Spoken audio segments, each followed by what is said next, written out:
টাকা লাগতো। কত? বেশি না, অ্যারাউন্ড 20,000। 20,000 ইয়েন না dad, dollars. For your stupid game? It's not stupid dad, come on. তুমি এর আগেও দুটো গেমের জন্য $30,000 অলরেডি নিচ্ছ। Please dad, one last time. তুমি তাহলে আমার কথা রাখো, আমিও তোমার কথা রাখতেছি। ওকে, তুমি বাংলাদেশে যাও, আমার বন্ধুর মেয়েটাকে দেখো। বাট আমি তো এখন বিয়ে করবো না, বাংলাদেশ গিয়ে কি হবে? What's the point? It's a West of time that. এর জন্য টাকা দেওয়াটা also wastage of money. Now the choice is your. কবে যেতে হবে? তোমাদের ফ্লাইট কালকে সকালে।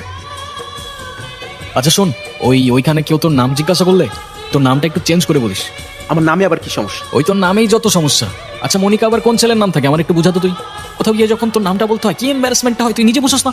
আরে ব্রো, তুমিও না এই 2025 এসেও ছেলে মেয়ের তফাৎ করছে। তুই ফোনে কি করতেছিস? হ্যাঁ, রুশোর প্রোফাইল দেখছি। তুই ওকে স্টক করছিস কেন? টক করলে কি হয়েছে? আচ্ছা, ও দেখতে কেমন? ওরে, ও দেখতে কেমন? এতক্ষণ তুই আমাকে বলছিলি আমি স্টক করছি, আর তোর নিজের মনের মধ্যে লাড্ডু ফুটছে। আমি বুঝি না, তাই না?